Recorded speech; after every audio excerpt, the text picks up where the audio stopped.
Hello, everyone, and welcome back to Ethos Online. Again, this is a place where you can be, belong, and become the very best version of yourselves. And so, as always, please look down at the descriptions below. There you'll find you can actually help support what we're doing by donating. Tax-deductible donation every single month would be so good. Partner with us, walk with us. Also, you can subscribe to the channel right there below. All the details there for you. So again, wherever you are, welcome, welcome, welcome. I'm so glad you joined us. So this is a new series we're going to talk about today, and I've been really anxious about this one because there are two books in the Bible that I've been drawn to the most, especially lately. And those two books are Revelation, which again, you can see we've delved a lot into that one, and then the book of Genesis.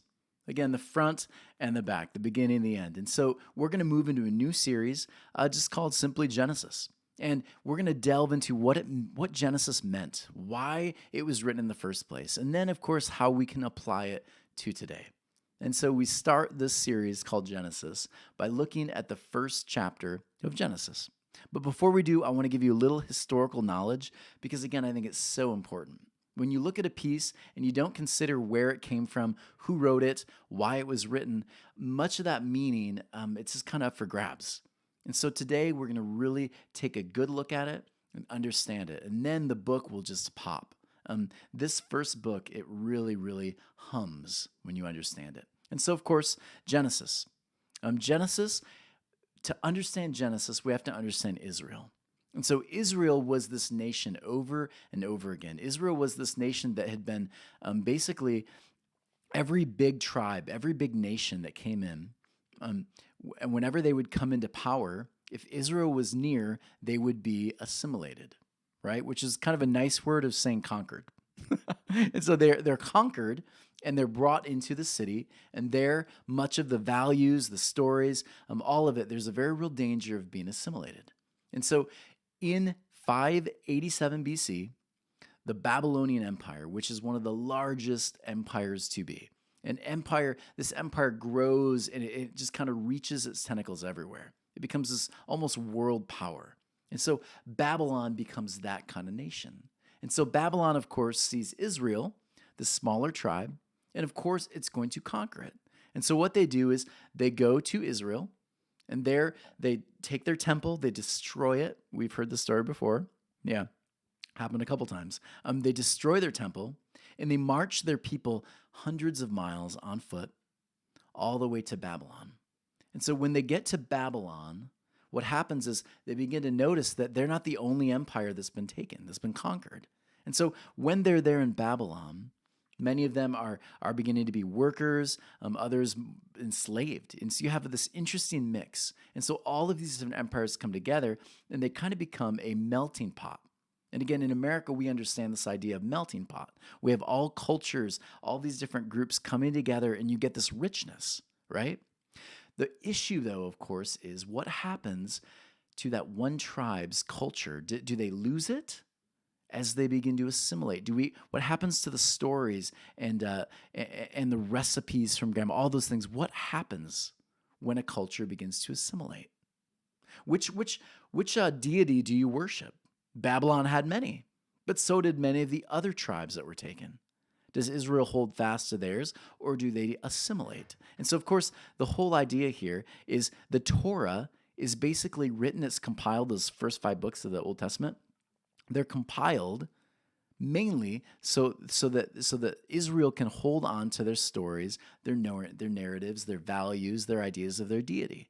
That's the bigger picture. That's why they compiled it. They did not write Torah, right? Genesis, Exodus, Leviticus, Numbers, Deuteronomy. They did not compile those 4 books in order to have a perfect historical, accurate description of what happened to them. That was never the point. It was never written as history. It was written in order for them to avoid assimilation. So, knowing that now, I want you to think about your own culture, your own family tree.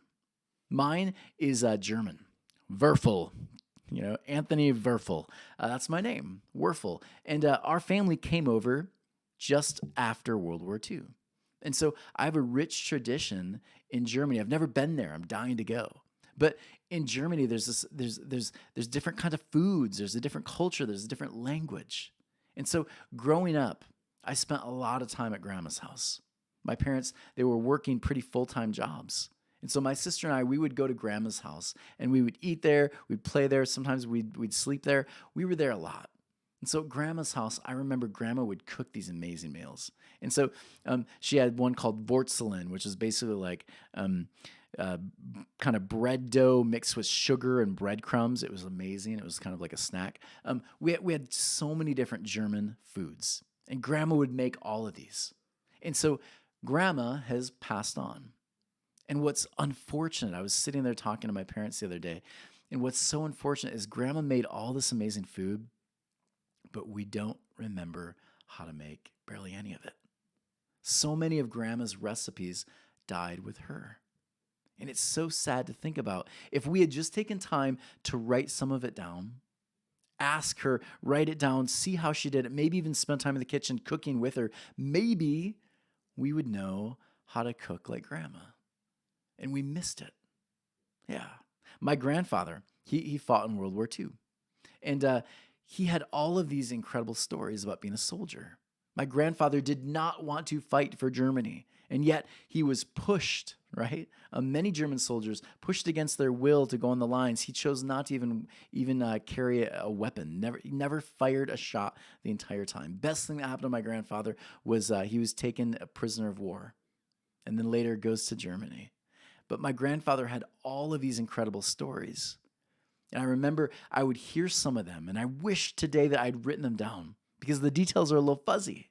And so I'll talk to my uncle, and I'll talk to my dad, and I'll talk to all these different people who heard the stories. And the best we can do is we'll tell them, and we'll try to compile them as best we can. And once we compile them, we have these stories. And again, the story's not there to be a historical document of my grandfather. The stories are there to remind us of Grandpa. The stories are there to remind us of the values and the culture that we came from. That's why Grandpa's stories are important.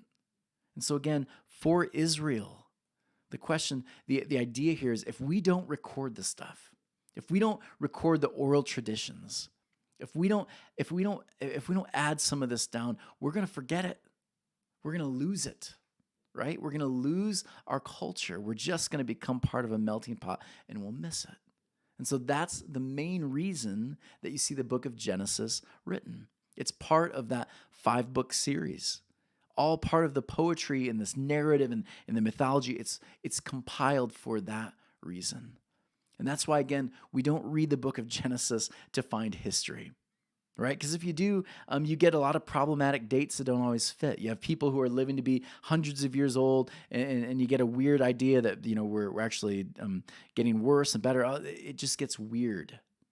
But when you understand the deeper picture, that this is actually a compilation of poetry, of song, mythology, prophetic musings, right? Political cartooning. Prophetic warnings to people like, hey, if we do this or this might happen. That's what these writings are. And so again, they're rich and they're beautiful and there's so much meaning to them when you understand it from that perspective.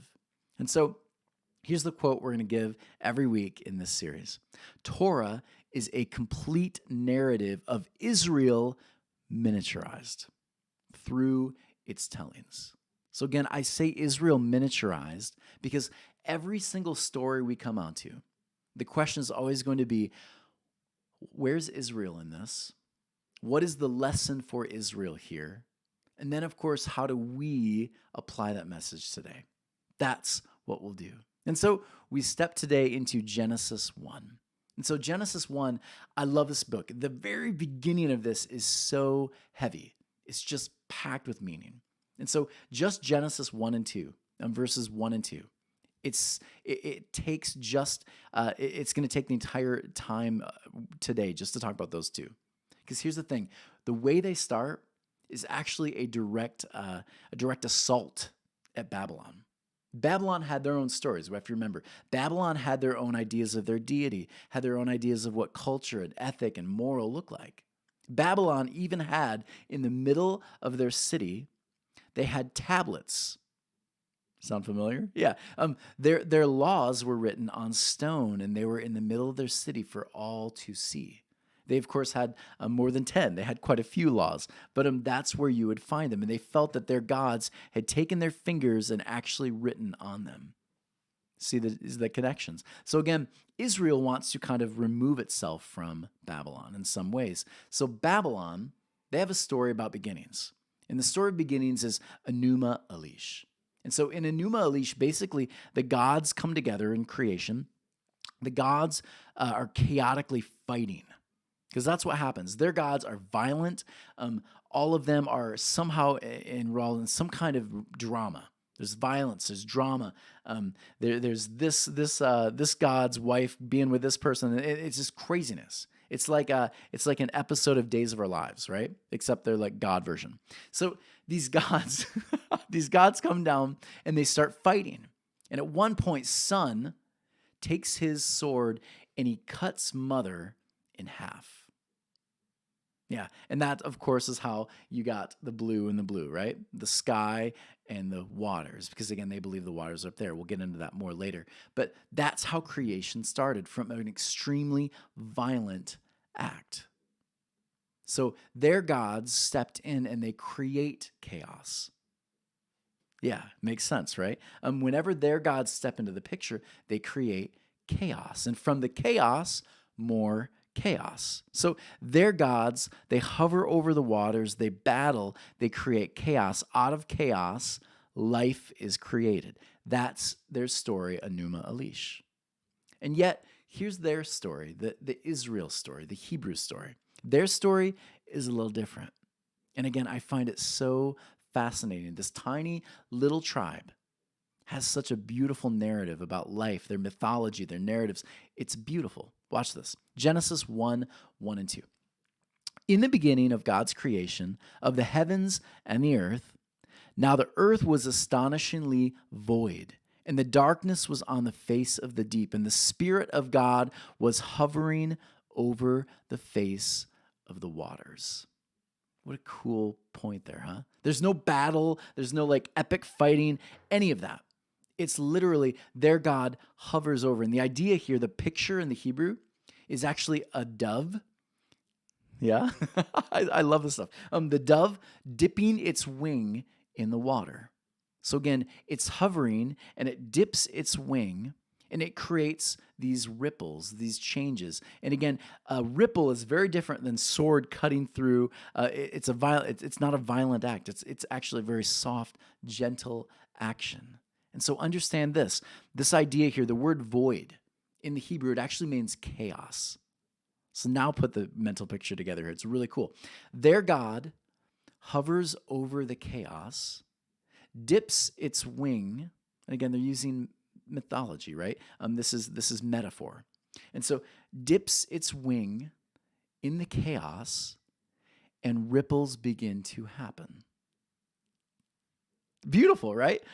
Their God hovers over the waters. And so, of course, what happens when Israel's God hovers over chaos? Because we know what Babylon's God does. Their gods, when they hover over the chaos, they create more chaos, more violence, right? More battles. What happens when Israel's God hovers over the chaos? Now, today, 2020, we understand chaos, don't we? Yeah. This is being filmed in the middle where there's riots, the coronavirus, all of that's still happening right now. We understand chaos. There's a big election coming, right? All of this stuff. There's so much happening right now in our world that is chaotic. Some people right now have lost jobs. They're looking, they can't figure out how to pay the bills. Chaos, right? So much chaos. And the question, of course, for Israel, who lost their temple, who lost their home, the question was, of course, what comes out of all this chaos, right? Where is life? Where's the divine? For us, we've seen some interesting things in 2020. Consider COVID. When did that word social distancing when was it ever used? Right? I don't even know. Social distancing, that's a pretty new idea as far as how we've kind of regulated it. COVID, because of COVID, again, I believe COVID-19, it's real, right? There's a very real virus. social distancing is now kind of a thing. We've got t-shirts that say social distancing. Social distancing. We now distance ourselves a little bit more. That's a reaction to the chaos of COVID. Another thing, there's this large divide between medical opinions on immunology. We found that many people don't agree on how to combat this thing. Yeah. So out of the chaos, there's a lot of study, there's a lot of theory, there's a lot of growth, there's a lot of questions. That's all happening now because of COVID. Again, not that COVID's a good thing, but out of the chaos, interesting things are happening. Think about this, sanitizing and washing your hands, touching your face like I just did. Those are all things we're questioning now. We're like, hey, maybe we should be washing our hands more. You think about it a little bit more, don't you? Out of the chaos comes some interesting patterns. Think about this one. Now, when we talk about healthcare workers, there's a deep respect for them, isn't there? I would argue in this moment, we never talked about essential workers before, but they truly are. Healthcare workers are essential. There are many people doing really essential jobs that we oftentimes have just kind of, meh, right? Teachers have found a way to teach, even when their classes are not together physically. There's so many things going on behind the scenes that are creating new patterns because of the chaos. And lastly, there's been different rights that have been removed and added and all these kind of things. Our government's shifting the way things are done. Whether you agree or disagree with it, that's what's happening. And so COVID-19 has added some really interesting patterns from the chaos. We've had to renegotiate how life is lived. Another thing, many of us today, we're kind of in the middle of it right now. And I think years later, when people watch this video, they'll have to look back and remind themselves. But in the middle of this right now, we've got George Floyd, right? This individual who was brutally murdered, right? There was terrible police brutality. And his neck is stepped on and he's begging, I can't breathe. And a whole nation of people heard that cry. Some responded one way, others responded another, but we know, again, it shifted things.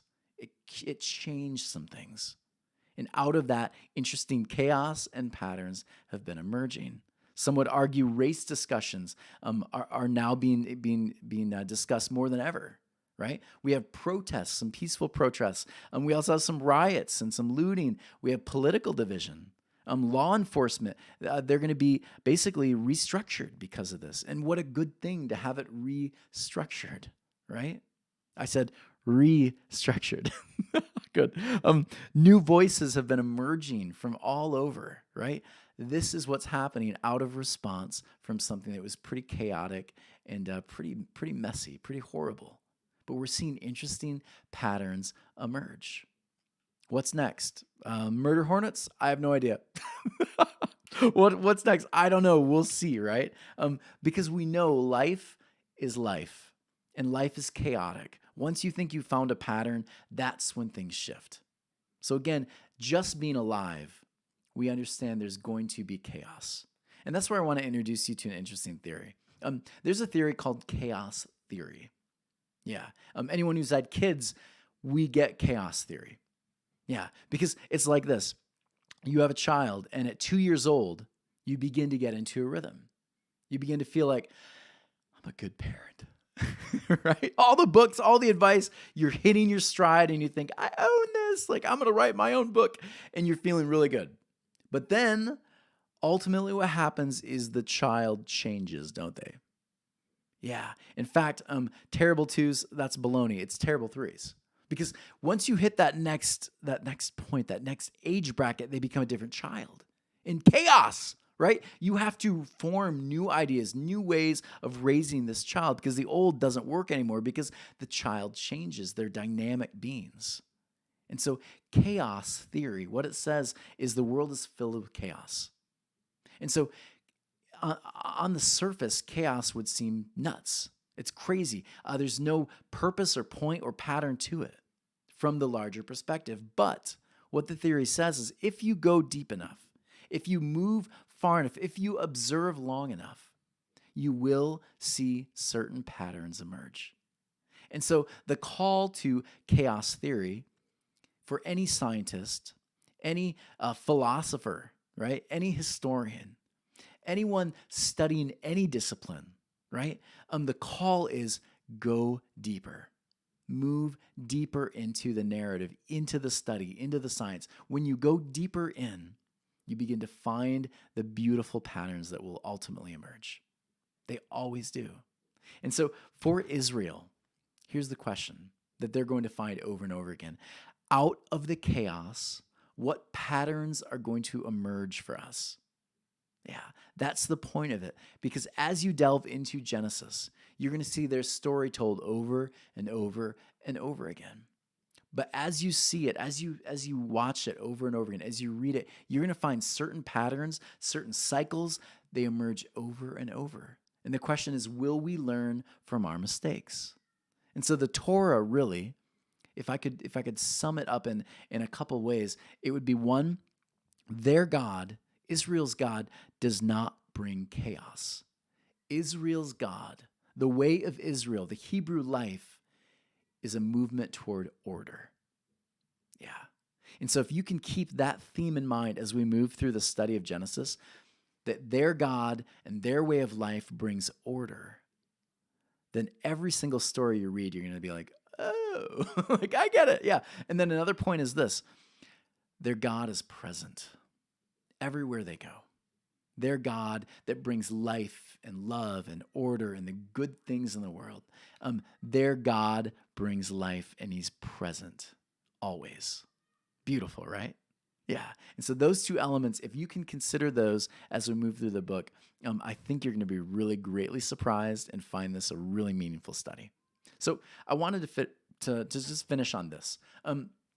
I was in Target the other day, and I'm just kind of roaming the aisles. I'm doing my thing. I'm picking up my honey-do list. And so as I'm going down the aisle, all of a sudden I hear a bang! And I look around. And what's going through my mind, of course?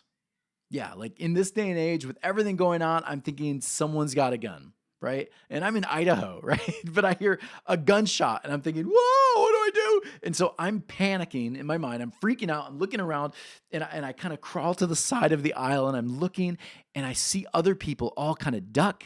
Some people standing. I saw a couple people leave their cart and run for the door just from this loud pop, right? It caused everyone there to just kind of lose it a bit. And so this happens, and I'm looking around, and I see to the corner of my eye, just on the right side, I looked over, and I saw this mother. I saw this mother who was on the ground with her kids, and she was holding them close. She was just holding them, comforting them, protecting them, kind of hovering over them. And for me, when I think about the beginning of this book, the book of Genesis, I think of this God hovering over his kids, bringing order, bringing life. That's what Israel's God does. Dips its wings, right, in the waters and begins creating the soft ripple that's going to cause certain patterns and life to begin new. That's the beautiful beginning of Genesis verses 1 and 2. And so here's a question I wanted to leave you with. It's very simple. What can you bring order and life to today where there is chaos? Think about your own life right now. Where is there chaos? What needs order? Every single time we talk, we're going to do a take it home. For the take it home section, I want to just give you, and I would love for you to write it down or take a picture of this slide, but I want to give you a couple challenges to consider throughout your week. So the first one is this. I want you to do some physical cleaning, all right? And this sounds really funny, but it always works for me. Every time I choose to clean something, clean a room, or just the other day, I cleaned out my garage, right? I cleaned out the garage, and I was able to put the car in it. Again, like every time I clean the garage, it's interesting. I just have this weird sense of like, oh. So what I'd love for you to do is take some space in your home, whether it's a room, whether it's the garage, whatever it is, I want you to clean it out. Maybe it's as simple as this. Your inbox, actually, this is not very simple because I can think about my own inbox, but in your own email inbox, maybe try to clean it out a bit. Maybe, when you look at your inbox and it's got 1,000 plus unread messages, maybe try to go through and just delete a bunch. Do some difficult work of decluttering this week. And then the other pieces I want to give you is this. I want you to ask yourself, how did I feel when I decluttered, right? When I did the hard work of removing some of the chaos. And have you ever felt that way before in the past? So I want you to ask questions of the experience and the feelings you have after you do the difficult work of decluttering. Ask yourself, when have I had that feeling before, right? When have you felt that before? Ask some questions about it. And then lastly, what areas again in your life seem to be chaotic right now? Because that same feeling you had when you cleaned that room, when you cleaned that garage, is the same feeling that's waiting for you over some of the emotional issues in your life, the spiritual issues. That feeling is waiting to be had. So I'll leave you with this one more time. In the beginning, God's creations of the heavens and the earth. Now the earth was astonishingly void, chaotic, right? And the darkness was over the face of the deep. And the Spirit of God was hovering like a dove, right? Over the face of the waters. This was so much fun, everyone. Thank you for joining me. This series is going to be just an absolute riot. I cannot wait to take you through this series of Genesis. It's going to be a while. We're going to be doing verse by verse. I love it. So good. If you enjoy this, please consider donating to ethos-church.org/donate. And walk with us, support us, help us continue this really important ministry. If you talk to someone about the book of Genesis and you see the lights go on, share these videos. We think there's real power and life in them. And then as always, Ethos Living Room. We'd love to have you join us twice a month. If you can only do once, that's fine too. The first and the third of every month, we come together as an online community and we have discussions about faith and deconstruction and the Bible and what it all means. And it's so beautiful, so life-giving. And then lastly, subscribe. Hit that subscribe button. Follow us on YouTube. Thank you so much for joining us today. We love you. Find ways to declutter, folks. God hovers over the waters. Beautiful. Take care and see you next week.